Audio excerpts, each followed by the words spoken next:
नमस्कार, मैं ज्योति वर्मा। आप देख रहे हैं ANTV। आम आदमी पार्टी के नेता कुमार विश्वास ने प्रेस वार्ता को संबोधित करते हुए बीजेपी पर निशाना साधा।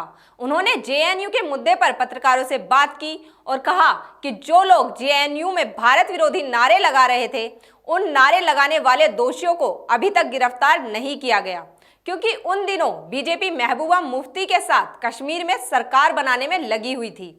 और इसी के साथ कुमार विश्वास ने मध्य प्रदेश में बीजेपी के कार्यकर्ताओं का ISI में शामिल होने वाले मामले में प्रधानमंत्री मोदी से सवाल किया कि वो खामोश क्यों हैं। चलिए सुनते हैं क्या कुछ कहा कुमार विश्वास ने।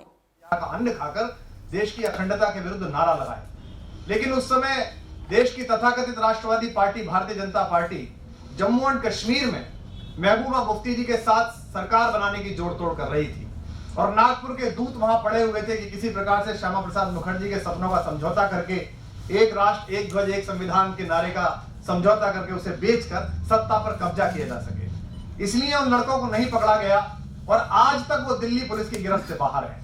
केंद्र सरकार की दिल्ली पुलिस जो सोमनाथ भारती के मुंह कुत्तों को पकड़ लाती है, वो उन 6 लफंगों को नहीं पकड़ पा रही है जो भारत के खिलाफ नारे लगाते हैं। ये पिछले राज्यों के चुनाव से पहले की घटना है।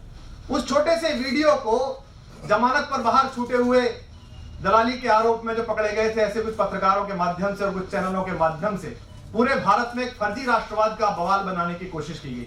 जगह जगह उसके बारे में चर्चा हुई, जगह जगह विमर्श हुआ। ऐसा लगा कि राष्ट्रवाद लुटने वाला है और उसके पहरेदार ये चंद लोग आए हैं जो भारत माता की जय का नारा लगा रहे हैं। उसके बाद वो मामला सब शांत पड़ गया। अफजल गुरु की वकालत करने वाले अफजल गुरु के मॉर्टल रिमेन मांगने वाली बुआ के चरणों में जाकर लेट गए और वहां जाकर एक सरकार बना ली। पूरे देश ने इस बात को देखा। प्रधानमंत्री ने 2 ध्वज के बीच में खड़े होकर शपथ दिलवाई वहां जाकर।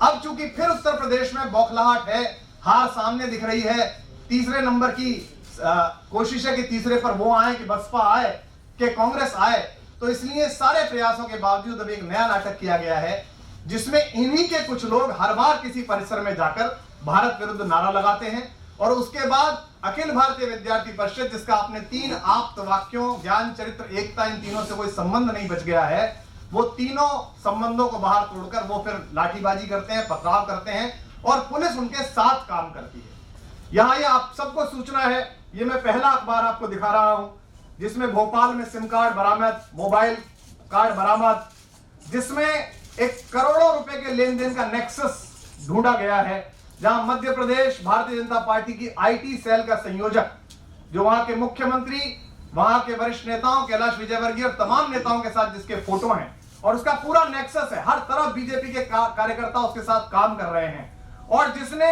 आप उसका फेसबुक पेज सर्च कीजिए तो JNU में जब नारा लगा तो उस नारे के खिलाफ इसी लड़के ने बहुत सारे लोगों को लेकर प्रदर्शन मार्च भी निकाला।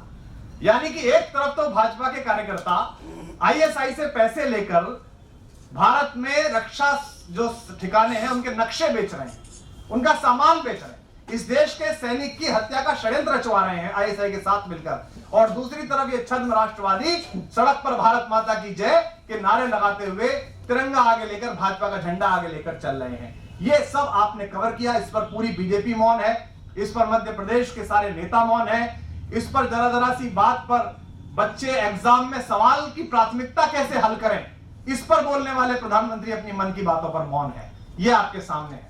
इसी तरह आपने देखा होगा, ये भी एक अखबार है जिसमें ISI एजेंट बलराम, जो बजरंग दल का कार्यकर्ता है और बजरंग दल की यूनिट जो इस्तेमाल करता है, आप सब जानते हैं कि बजरंग दल क्या है, किनके लिए काम करता है।